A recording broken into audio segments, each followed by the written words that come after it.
What is up, guys? It's me, boy Kwis, and we are back again with another video. And today I feel like this is a bit overdue, but I wanted to make sure that I sort of got a bit more time with the character before I finally did my first impressions. But here we are with my first impressions of the new Tekken 7 DLC character Lidia Sobieska, an entirely new character for the franchise. And yeah, here we go. Let's just get into this. And obviously, as I talk, you can see there's going to be some gameplay, some highlights, some clips, whatever, just of me playing the character, just so you kind of get a feel of how I've been enjoying the character and playing. One of the things you might notice is that my combos off a lot of things aren't the best. One of the first things I always recommend with learning a new character is just get your combos down off all launches and counter hits and stuff, so you don't look like an idiot like I do sometimes. But it's always just step one with new characters, just to get your hands with the neutral and stuff.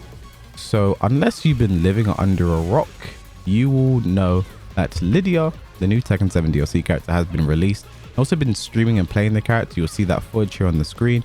And if you do actually want to catch my streams live, twitch.tv/K_Wis_. I stream every day except Monday and Friday and Wednesdays, depending on ICFC, when the season's in or out. And yeah, if you do want to watch that gameplay, make sure you stop by. But yeah, here we are, Lidia Sobieska.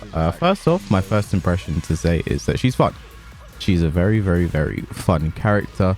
She's also a bit more difficult to pick up, for, you know, especially for the Tekken. If you look at all of the Tekken 7 newcomers, you know, from Claudio, Katarina, Gigas, Lucky, Chloe, then the Tekken 7 DLC specific characters, Leroy and Falcon. One of the things that sort of unites all of those characters is they were very easy to pick up. You know, you could probably pick up one of those characters, start playing them, and get to competence very fast. You know, that was sort of what Tekken 7 was kind of about, making Tekken easier to pick up and play.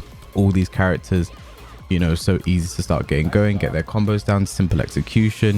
You know, very simple, right? And I think Lidia is a bit more complicated. You know, she has a few stances, a bit of execution in some of the combos, you know, some QCF motions. If you want to do blue sparks, it's just frames and timing. I think that's good.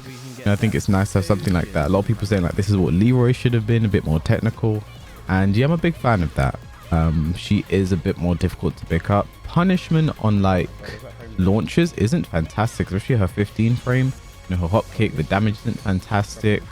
And her while setting 2 as well, the damage isn't fantastic. This is without wall as well. When you get to wall, she becomes a bit of a nightmare. But I feel like it's not fantastic. My combos aren't the best right now, so I might not be the best judge. But you know, where she gets the most of her damage from is from her 3-2, which is the blue sparks launch. You see a lot of that. That's where her damage becomes really crazy. But that is 17 frames. Mainly should be used as a whiff punisher. So her damage on a few things is a bit insane. She has a lot of clean hit things, a lot of clean hit potentials, and those can be then incorporated into her wall combos as well. So but yeah, first thing to say, she's super fun, she's super cool. And I've said this before, as someone who actually practiced karate when I was a lot younger, her movements are very real. It is a real life martial art that we're seeing. A lot of the things I see her do is stuff that I've learned myself. So this is super big for me, just to, you know, it makes me really appreciate the character that much more. I've sort of said, if I came to Tekken 7 as a newcomer at this point in the game, I think Lidia would be one of the characters that immediately appealed to me, just because I see myself in a lot of things that she's doing. So I find that super cool. So let's sort of get into the negatives of the character.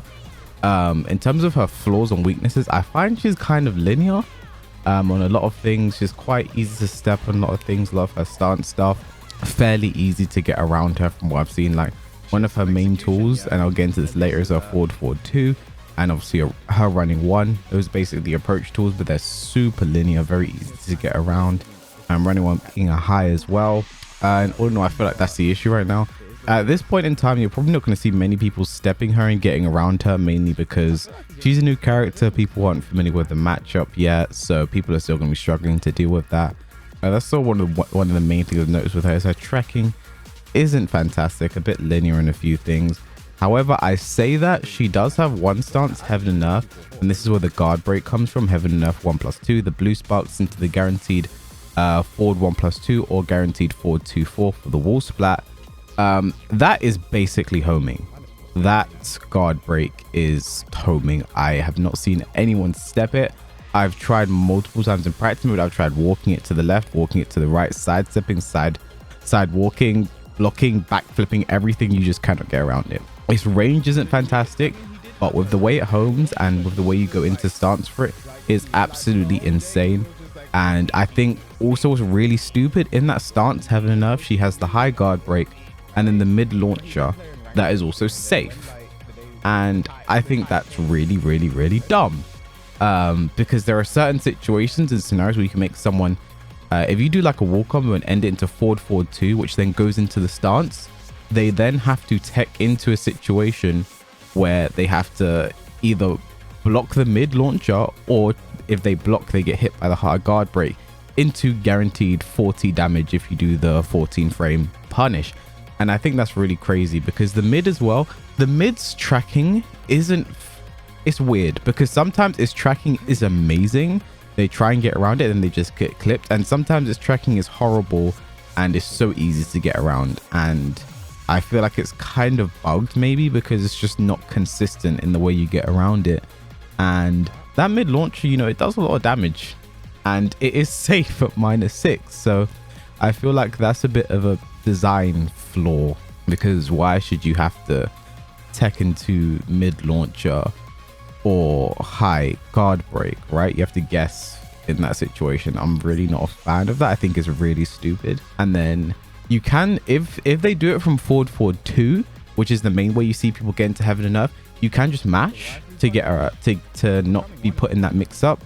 But then if you don't go into heaven and earth stance, if you do forward forward 2 into the first stance and don't stance switch, that stance 2 is then a counter hit launcher, which then means that if you don't want to take the mix and you mash, you then get counter hit launched for trying to option select.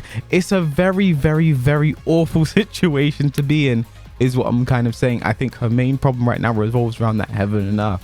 I think Nee showed the best way to beat the mix is just jump or something. You beat all the options by jumping, but I don't know. I feel like that shouldn't be the solution.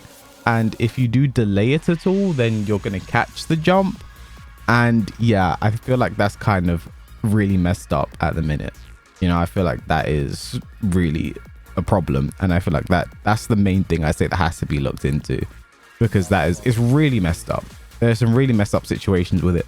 Like, I think I should put the clip on the screen here, hopefully. There was a time where I did running 1 into knockdown, and you get a guaranteed forward forward 2 after that. And if you do the forward forward 2 deep enough, you then do it into heaven and earth, and then they have to take a mix if they get up. And then if they get up and duck for the high guard break, they get launched for like a bunch of damage. It's like 100 something damage just because you got hit by the running 1 at the start. And you know, if they did get up and you know they took the high guard break, then take another 40 damage. So it's a very crazy situation. Something I'm really harping on because I think it's such a big thing that does need to be touched. But yeah, that's like the main thing for me that's really silly to deal with. Next up, a lot of people talk about her lows. I think her lows are all right. Some people say her lows aren't good, but you know, she basically has a Dragon of down 2 with her down back 2. It's -1 on hit.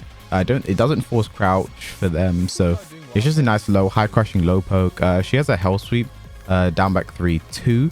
When the 2 connects, I think it has to be clean hit. You know, she has a few annoying strings and stuff. She has back 4-4, which is, you know, just right now, like a lot of her strings are just like, people don't know the matchups for the strings are super good, like a hell sweep and stuff. And she has some good lows out of a few of her stances. But you know, I think her lows in general, right? I think what really lacks is kind of her mids.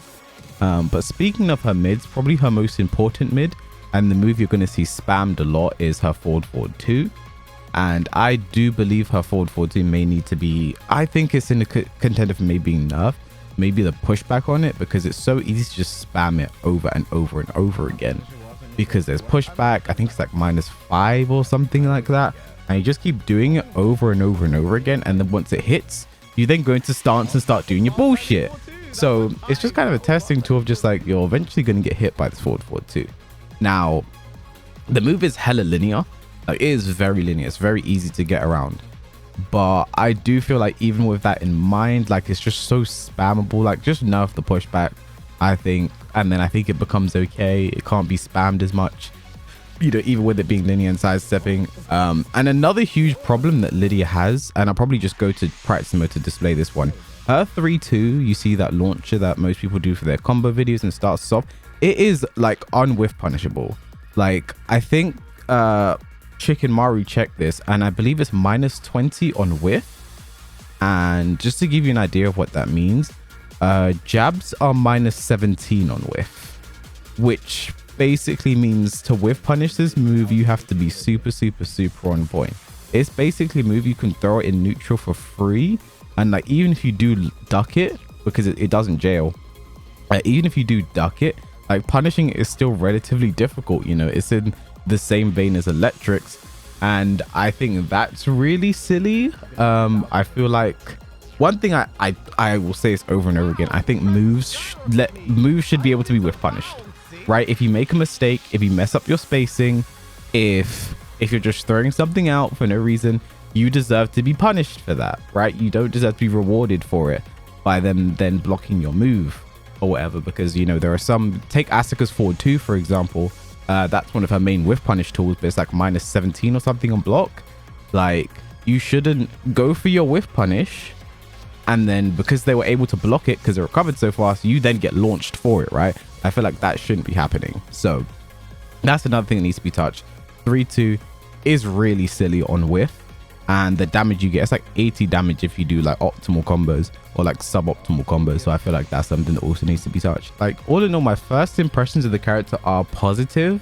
I just feel like there are a few things, you know, 3-2, forward 2, the Heaven and Earth stance that do need to be looked at, reworked and touched on. But I think this isn't anything horrendous, right? Like I feel like people have such a bad taste in their mouth from Leroy and Falconrum, as they should, don't get me wrong. They came out unbelievably broken, but characters will never come out perfectly balanced. And even now we don't, like, I can't say where this character lands on a tier list. Even though people keep asking me over and over again, I can't say where this character lands on a tier list. It's been less than a week. So if you are one of those people who asked me that question, by the way, stop asking people. We don't know yet. It has been less than a week. No one knows the full counterplay yet. No one knows everything this character can do yet. Let's just wait and see how it goes. But yeah, characters will never come out in like a perfectly balanced state, you know. Look at the Tekken 7 newcomers. Kazumi was kind of broken at the start of Tekken 7 Vanilla. Akuma was really messed up. Still kind of is, but it's Akuma. I feel like he has to be for him to work in this game. Geese came out super messed up, and then on the other side of the spectrum, you had characters like Gigas that came out useless. Lucky Chloe wasn't the best.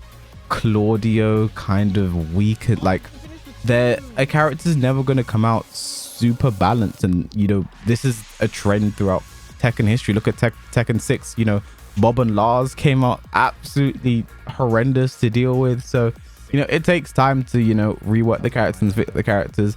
Like, no character is going to come out perfect. You know, look at Negan and Noctis, right? Like, when they come out, they were super underwhelming as characters. They weren't good.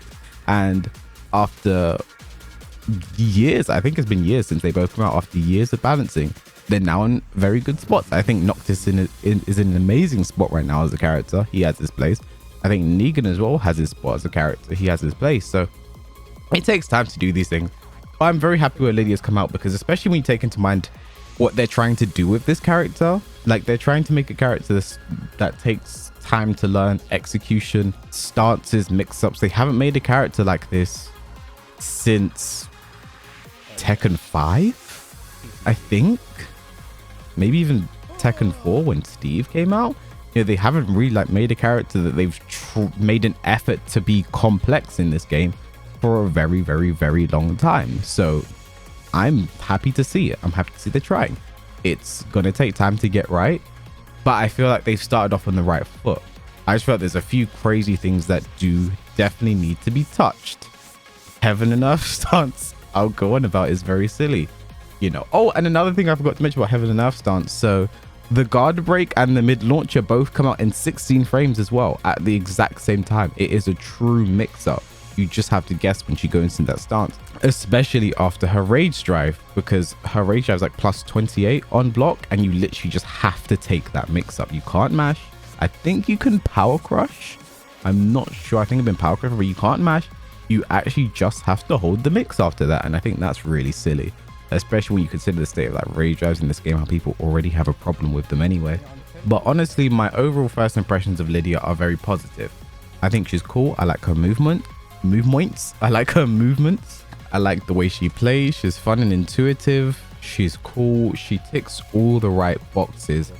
I just feel like it's just a few things that need to be touched. 3-2 should be whiff punishable. Forward 4-2 is a bit silly. And heaven and earth stance. There's probably a few more things that I'm missing out here. But yeah, I have to say overall, I'm very happy with the way this character has come out. And I hope to see, you know, her tweaks and balance to be put in a good place. I feel like that's what I hope to see for characters like Lyra. In fact, hopefully in the next game as well. I do feel like Lyra will definitely come back. Fac is a bit more up in the air. But, you know, if they do come back in the next game, obviously reworked, retouched, you know, put in a better position. And I do think it's possible. I think Lidia is in a good spot right now. Like, I'm always one of those people who says, like, as much as we criticize Bandai Namco and the second team for the bad things they do, we should also praise them for the good things. And I do think Lidia is currently one of the good things. Like, yeah, there are problems, but I think she's come in a very, very, very good state. I'm happy with where she is. And I think things can only go up from here. And I think if the patch notes are any indication, if we do see changes, we're going to have reasoning behind it. It's going to be well thought out. It's going to be good. I don't think, yeah, she's going to get worse from here on out. I mean, you know, this normally when the characters are released is when they're in their most dangerous state, right? Version 1 Leroy, version 1 Falcon, right? Like, they were awful to deal with, and they got better over time to the point now they're pretty bearable, I'd say. Still very strong, but bearable. I think the fact that Lydia's come out in this state means that things only go up from here, right? She's only going to get better from here. Things that may be seen as weaknesses for now may be fixed, and she becomes better in some regards. And the things that are kind of crazy, like the heaven and earth stance, I'll keep going on about it, hopefully get changed. I don't know how you touch it. I think maybe the mid should maybe just knock down or just be a counter hit launch. I don't know what you do to that right now, but you know, that's the really big things for me on that. Like, other than that, I think she's super strong. Her punishment's very good. I know I mentioned earlier her punishment damage isn't fantastic, but her punishment in general for, like, you know, knockdowns and damage is pretty good. I think her wild send punishment as well is absolutely amazing. So she's in a very good spot right now on that front. I feel like this is her character archetype: strong punishment, rush down, pressure. So I think she's in a good spot. Honestly, I do. Just a few things that needs to be tweaked. She's a bit silly right now, but we haven't fully learned counterplay at the end of the day. So maybe there's ways to get around certain things. But yeah, that's going to be all for me on this video. Thank you guys for watching. Please like, comment, subscribe if you enjoyed. And I'll catch you guys in the next video.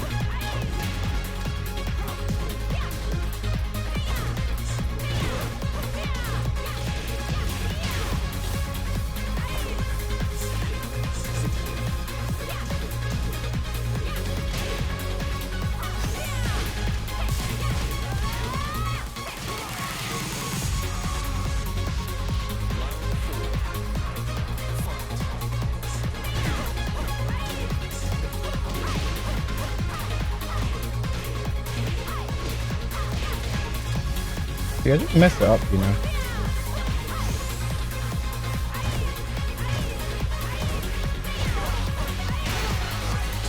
Oi, TGP.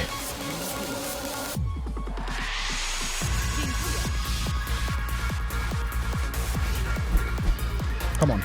He didn't duck. Oh!